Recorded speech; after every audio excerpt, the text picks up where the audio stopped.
So when we think about going meta, and the meta prayer in mindfulness is, may you be happy, may you be peaceful, may you be free from suffering, or something along those lines that you can adapt for yourself. Of course, forgiveness comes into that, because if we're applying that prayer, that meta prayer, to our children or ourselves, it means that we're actually looking at what has happened or has hurt us, and we're trying to release some of the pain and stress. So Stephanie says acceptance. Um, Angie says, I feel like forgiveness is letting it go in your heart and mind and starting fresh. So true. Loving 100% unconditionally, forgiving others or ourselves. I think we're talking about the whole topic here, Susan. And Kelly, I'm sorry that you might be hurting. Yes. So, oh, that's for me. Thank you. Yeah, I appreciate that. So, I think that forgiveness is about mercy and compassion. It's something that we offer because we realize that it's the most effective response to a situation. And it's also the only one we can control. So we can continue to be mad at our 14-year-old that he always leaves, he takes off his socks and leaves them in the TV room, no matter how many times we ask him not to do that. Or we can think about whether the socks are the primary issue we want to focus on, or is there something else that's more important than the socks? Could we do an evening sweep, which says, hey, before you go upstairs, let's look around the downstairs and see what might need to go upstairs, maybe to the hamper or be put in your backpack. Um, but I think the thing that we want to think about with forgiveness, particularly toward our children, is is this sense that they're doing what they're doing on purpose. And I think that's harder as our kids get older, particularly teenagers and emerging adults or grown adults. If you're a parent of a grown adult, you know, you think, okay, well, my kid kind of is a functioning person outside of this relationship. But in this relationship, we continue to cause each other pain. And I find in my situation that it's extremely difficult to wrap my head around it, because I feel both somewhat traumatized, and I know this person also feels traumatized, that I've caused them trauma and they've caused me trauma. And we keep doing the same dance. And I will honestly say that, my one of my children is taking space from myself and my husband right now, and I think it's the best thing, but it doesn't feel very good.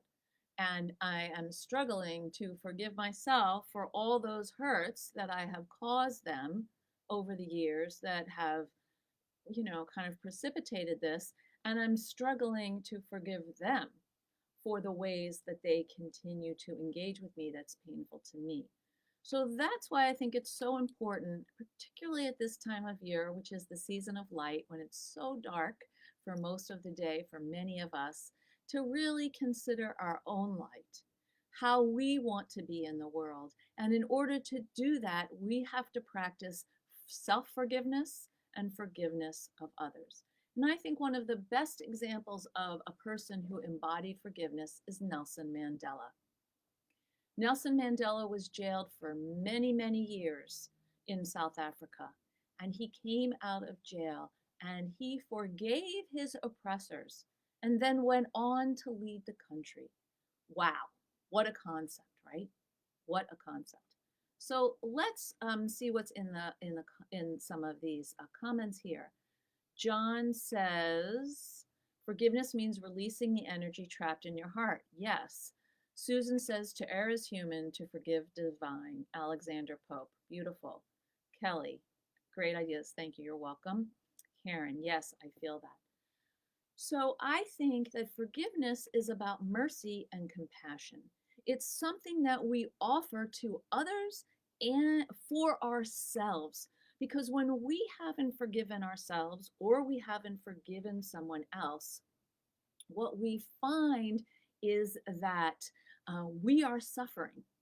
We are carrying around that cloud that Pigpen used to carry in the Charlie Brown cartoons, or just this heavy, invisible backpack that's weighing us down. So, yes, it sometimes feels good to cry. And yes, it also feels good to figure out how you want to be accountable and to whom. So with forgiveness, it's something that we offer because it's the most effective thing we can control. Forgiveness encompasses an awareness of how you talk about a person to someone else, recognizing that a number of social, emotional, and environmental factors can influence someone's reactivity and behavior towards you, and finally, being cognizant of and less invested in your own self righteousness. I don't know about you, but when I feel like I've been wronged, I have my guard is up, that fur on the back of my neck is up, and I am a mad barking dog because I'm right in that I've been hurt, and I want to let them know how much they've hurt me. And even if someone apologizes, it might not be enough for you. So I want you to think about that. That's when you're dealing with adults. When we're dealing with kids, our own kids, we are trying to teach them how to be accountable without spiraling into a shame hole. Now, empathy is a key component of forgiveness, particularly when we are talking about your kids with ADHD.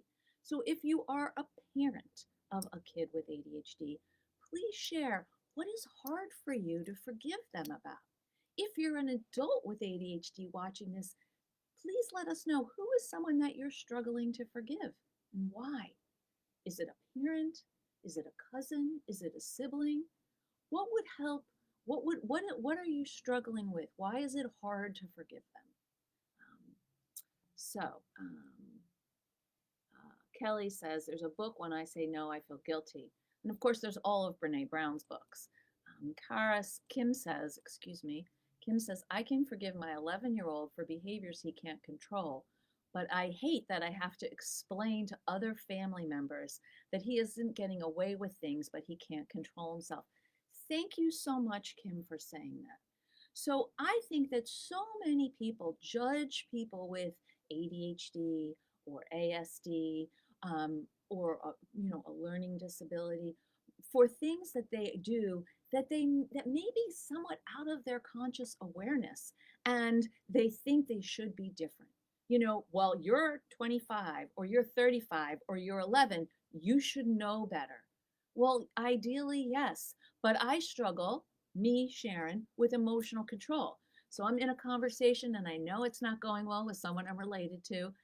The best thing for me to do would say, I don't like where this is going. I think I'm going to take a time apart. That's the best thing to do. And it's hard to do that when someone is saying, "Oh, so you're going to walk away? You're going to walk away from me? You're not going to continue? You're not going to resolve this?" The response would be yes, but it's hard to do that. And so when our families are on our case for how we're not raising our children the right way, or things we could do that are better, it doesn't help us stick with what we know is right and how we want to be with our kids. In cases where parents are on your case or family members are on your case, I think it's important to say to them, maybe in advance of seeing them for the holidays, we're working on this issue and this issue. I am actively not going to be engaging with this other issue. Thank you, Melly. Thank you, Megan.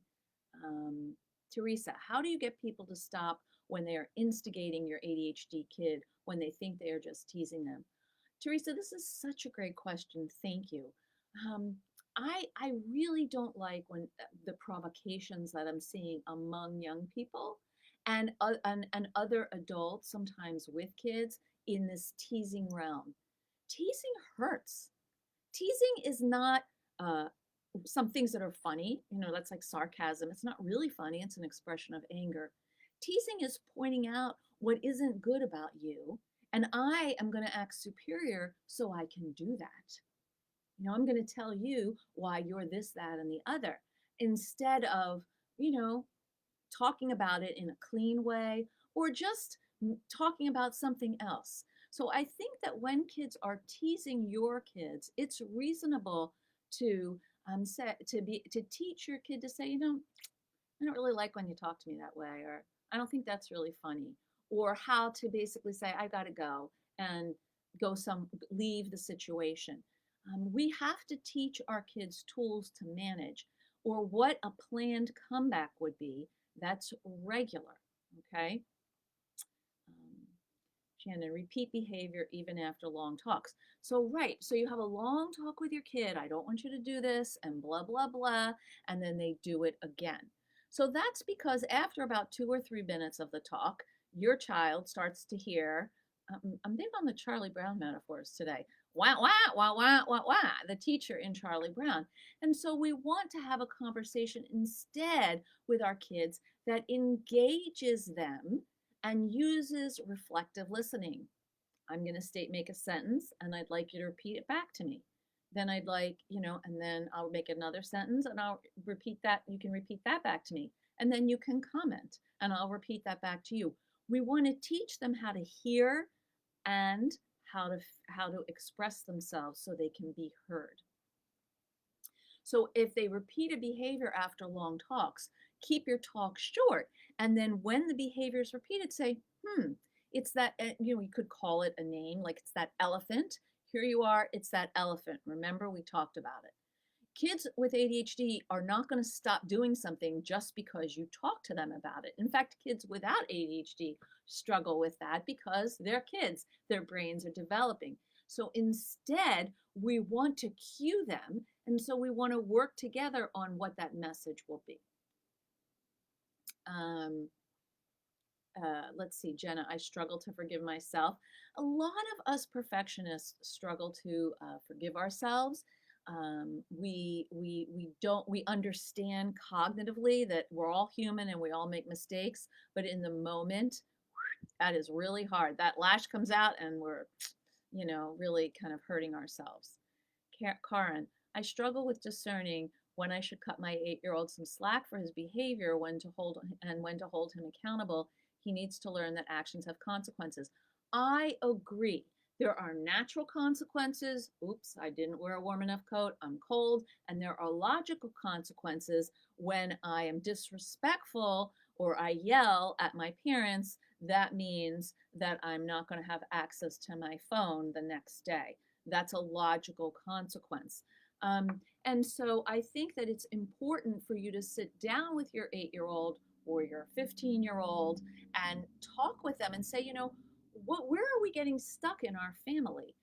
What's something you'd like to work on? Because perhaps a behavior that's on their list is also on your list. 9 times out of 10, that's the case. Work on that one behavior and hold him accountable for that. And then when you start to see some changes, you can move on to something else. People can really change 1, maybe 2 things at a time. And for kids with ADHD, it's really one thing. So if you have a partner, talk about what that one thing is.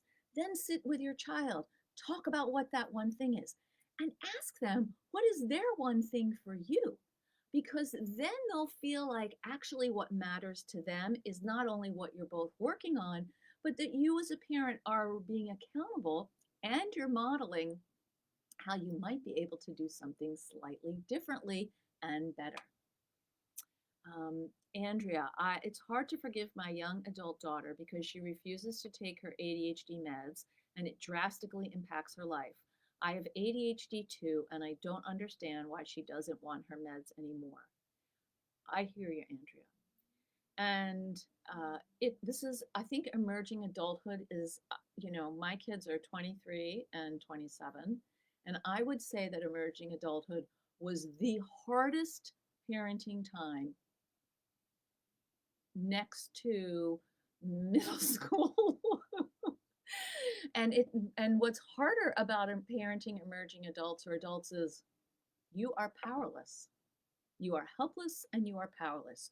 So you can watch your kids actively self-sabotage, and you can talk with them about it, and you may not understand it, but there's actually very little you can do. What they need is forgiveness. I love you. I don't understand the choices that you're making, but I'm here for you if you ever want to talk about it, or if you're stuck and you need some support. That is what we can offer. And that is the hardest thing for us to be able to do, because it's painful. It's super painful to see your kids doing something that isn't actually, it's actually hurting them. Kelly, I, in front of a preschool teacher, said, "You can cry. It's okay. I was talking to my son." Good for you, Kelly. Shannon, same. Her stepfather thinks I don't discipline, but at the time, it's feeding the fire, and I feel like I'm punishing a disability. Right. So I think it's really important to try to, instead of change someone altogether and work on all these things, pick one or two things and get your husband or your partner or your parents, if you live with your parent, if you're an adult and you live with parents or grandparents, on the same page. You all need to be on the same page. Kim, that is so tough to deal with. I feel as though I'm pretty good at forgiving my children, 3 ADHD kiddos, but I struggle most with putting it all on myself and not forgiving myself or just blaming myself. So, Angie, if you were here, I would wrap you in my arms with a big hug. Let me go into the next part of my presentation because I think this is important. You are doing the best that you can with the resources you have available to you at any given time. And I think about this a lot for myself. Did I yell at my kids more than I would have liked to? Yes. Do I regret that? Oh, yes. And am I ashamed of it? Sure. But I also am trying very hard to realize that I came to being a parent with my own invisible backpack of experiences as a child of my parents. And I did a lot of work on myself, and I thought I was ready, that I wasn't going to repeat, but I did. I did repeat some things. And that's because I am an amalgam of my experiences and my genes and my education. So you are too. I think it's important that if you have 3 ADHD kiddos, you've got to adjust your expectations so that you aren't so hard on yourself. Cindy, my daughter 43 is always throwing me under the bus because it's easy to blame me than accept herself. I hear you. Kelly, I love the 5 love languages. I think that's great, particularly in partnerships, and sometimes with kids. If you can identify the love languages in your family, that's something that could improve your parenting. Angie, there's a kid's version of that book and you love it. Fantastic. That's good to know. I will check that out. I wrote it down. Kelly, teasing is bullying. John, I agree completely. Teasing is bullying. There's no question about it. And today, what happens is, because of social media, there are these super fast teasing comments that go back and forth, and they seem like bullying. So let me talk a little bit about empathy. So empathy is a key component of forgiveness, particularly when we are talking to your kids with ADHD, or your partner with ADHD, or yourself with ADHD. Compassion teaches us that, just like us, kids are doing the best they can in a given situation with the tools they have available to them in that moment. This is really important for the now, not now brain. When an ADHD brain, or any brain actually, is flooded with strong emotions, rational thinking goes on a quick vacation, and the amygdala takes over with survival responses, and the thoughtful cognitive ones, like the ability to say, wow, this situation is going downhill fast, we need to pause, can sometimes just not emerge. Um, when you're in pain, anger, sadness, guilt, or shame, it's much harder to practice empathy or compassion. It's common for all of us to thrust our pain back on the person who we see has caused it, whether it's a child or an adult. What we have to do is our own emotional and psychological work. Figure out why things hurt and what is the historical load you carry that your present interactions are replicating or have tapped into. Okay. In my family growing up, there was a lot of blame. And so it's easy for me in a situation with my current family, if someone is telling me about what I'm doing wrong, for me to take that blame on and then feel bad and either A, fight back, or B, just cry. Neither of those are very effective responses. And so I've worked on for years, and I will continue to work on probably till the day I die, how to do it differently. So we want to examine our narratives about ourselves and our children's stories about themselves, or our partner stories about themselves. What are they telling themselves about who they are, who we are? Children act out when they are hurt, when they are hurting, or when they don't have the developed frontal lobes to manage their words and their feelings and their impulses effectively.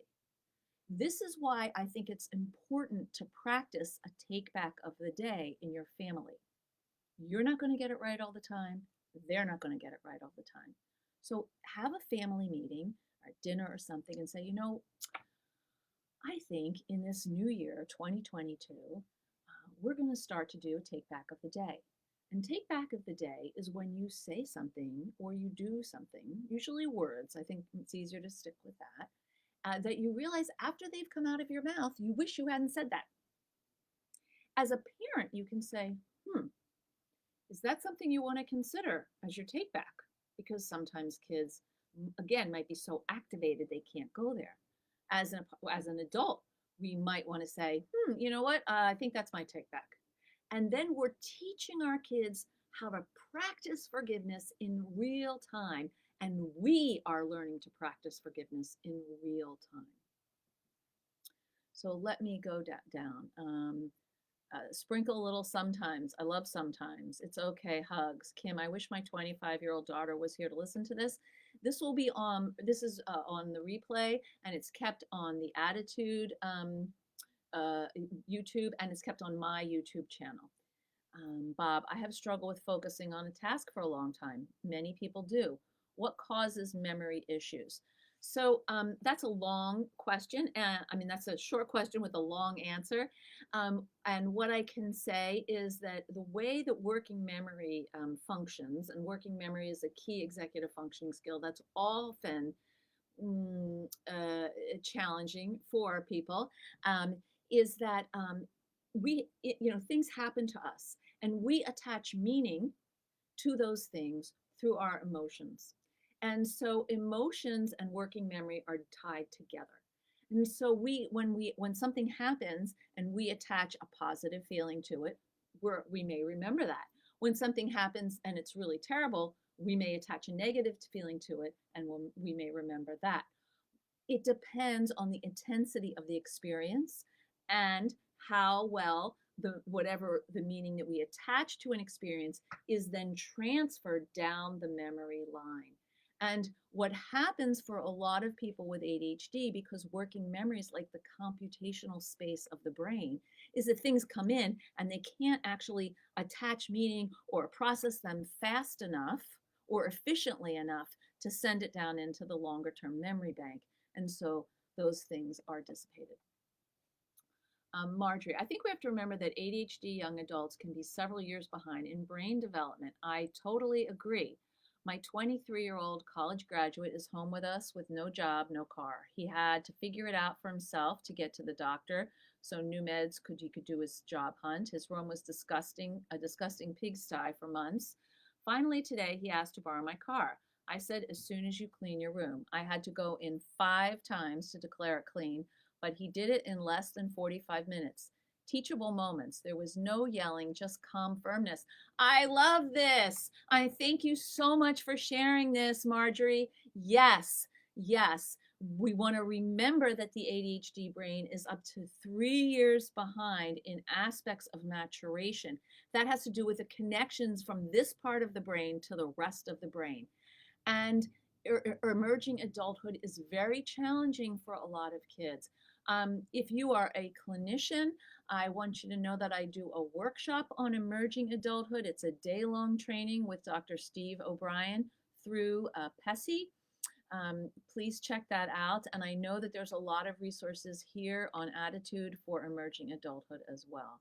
Heather says, responding appropriately is exhausting. What do you suggest to continuously refill our bucket that is constantly being emptied by the amount of energy and time and patience it takes to respond the way that we should? Heather, that's such a great question. I agree. I think that, when you're trying to respond appropriately, it's like you're thinking about your response and you're managing the natural response that you have. So it's like double duty.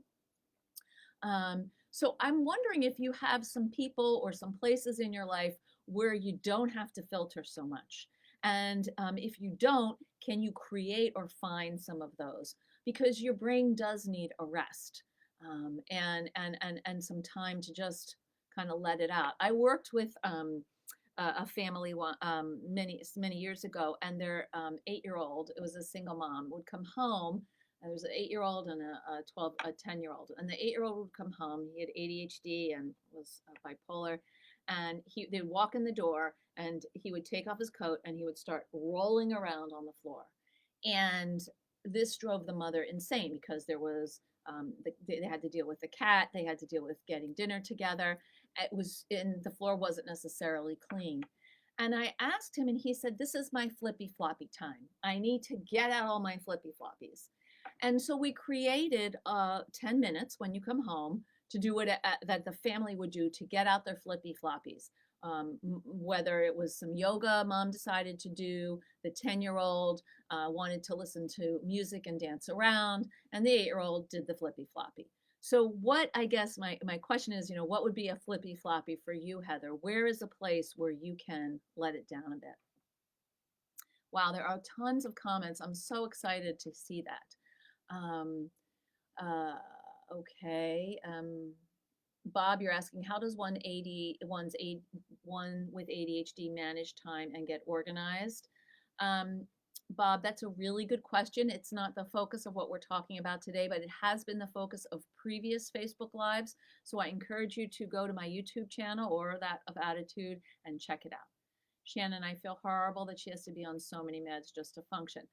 Right. So right now, what I would say to you, Shannon, is she's on these meds now, but development is in her favor. As her brain develops and matures, she may need less meds over time to function. And of course, pills don't teach skills. So she's on these meds that make her more available to learn the skills. So pick that one thing. You're welcome, Andrea. Kim, I think we really need to analyze our own expectations to forgive. Yes, I think we do. I think we need to really consider, what does it mean for us to forgive? Does that mean that you're right and I'm wrong? I don't think so. I think it means that I actually am going to transcend in some way for myself, for my own sanity and self-respect. I don't want to be hooked in this way anymore. Into a yelling match in anger. Okay. My mother is beautiful inside and out, lovely. I am blessed. It's easier for me because my teachers were not always respectful to me. I still struggle with safe people. Yes, many of us do. A daily do-over works for us. I love it, Jenna. High five. Kelly, take back of the day. You're welcome. Yes, we are all experiencing anniversaries on all fronts. Yes. So I don't understand what isn't linear. Kelly, you're having trouble listening to this. Can you say something about that? One can frequently hear me yelling, "My bucket is empty." Kelly, the preschool teacher that mischaracterized my child, not even during COVID tests. He even got a pencil thrust into his leg by another student. She drew a sign of a crying emoji. He drew a sign of a crying emoji and she crossed it out. Okay, so in this case, Kelly, so I apologize if I misunderstood. It sounds like your child's teacher, his teacher is not understanding him or understanding anything about ADHD. And in those cases, I would absolutely want to call for a meeting with the teacher, the head of school, yourself, and if you have an advocate, that person. How do you find compassion in yourself? What a great question, Monica. I think we have to find compassion in ourselves by digging deep, by remembering that nobody gets it right all of the time, and and also recalling and focusing on the things that we do that we feel good about, the things that we like about ourselves. And one way to do this is to is is to keep a list at night. There's actually research about this. I have a journal. I do it myself. I really talk with you. You're my community here. And I talk with you about things that I actually do too. I keep a journal at the end of every day. I write 3 or 4 good things. Yesterday, one of my things was, well, I really liked my outfit because I went to my office and I decided to wear a skirt for the first time in months. It can be simple like that. It could also be I had some very meaningful sessions and felt good about my work, or I had a lovely talk with a friend. So when you can start to keep track of these 3 good things a day, you start to you can look back and notice, like, wow, you know, I'm okay. I'm more okay than I thought I was. So we want to be able to forgive ourselves. And this is very tough to do, especially for those of us who are perfectionists or run on the anxious side. Be accountable for our actions without going into a shame spiral of self loathing. This doesn't serve you, and it's not the model we want to offer for our kids, because even if we're not sharing those words with our kids, they pick up on things with their unconscious antenna. It's like they know exactly how to push our buttons, and we know exactly how to push our buttons because we put those buttons there for each other. We want to really develop compassion by learning to accept ourselves, warts and all, and stop engaging in compare and despair. Um, okay, Kelly, I'm glad I got it. You can only have one spiral at a time. True. Um, okay, Kim, thank you for coming. So I have some questions here. We've talked a lot about how to practice forgiveness of others. What is one thing you would like to work on in this next, 2022, in this next period of time, that you would like to forgive yourself for? What is something you want to forgive yourself for? And while you're thinking about that, I'm going to share a link because um, I'm actually starting up a small consultation group for parents of kids with have ADHD and anxiety. I think I am going to have to look for the, hold on a second. I'm going to look for the link. I'm going to put it right here. This is a new group that I'm starting, and the special thing about this group, it's only for 10 people. It's only for 10 families, because the idea is that it's small group therapeutic coaching, that you will get time with me, since I can't offer consulting to everyone for your particular situation. You'll also get support from peers, and you'll walk away with a plan that I call the OASIS plan for managing anxiety in your family. So I hope that you will click this link and check it out. I'm really excited about it. It's going to start in early January. Thank you. So what are some things that you'd like to forgive yourself for? Angie says, for sometimes reacting instead of understanding. Angie, that's what I would like to forgive myself for, is not calling for a break in the action when I'm feeling activated and I know I need it. Not to walk away in anger, not to, be accusatory, but to actually say, I'm feeling activated. I need to settle. Let's call a break and come back at such and such a time. That's what I would like to forgive myself for, and that's what I want to get better at. Cassandra, for reacting when I know my daughter really needs patience and support. Yes, well, we all react. It's okay to say, I'm frustrated in this moment. I see that you're upset also. We can name what's going on, but we don't have to get, sort of, escalate the situation. We want to be able to practice that our kids might be pushing us in a way that seems like they are absolutely deliberately infuriating us, and they probably are. But they're doing that because they don't have other tools to express what's going on for them, to negotiate what they want, and to tolerate the disappointment of not getting what they want. So we have those, we have to work with those. So I'm curious, anyone else want to share what you'd like to forgive yourself for and work on in 2022?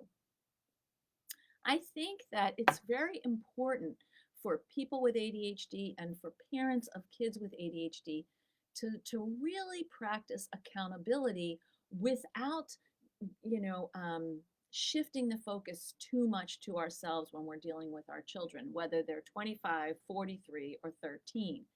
We want to be able to name what's going on for us, um, and then put it back on the kids, because the kids really don't want to hear a lot about your experience, and if they do, it's trying to deflect from you asking about them.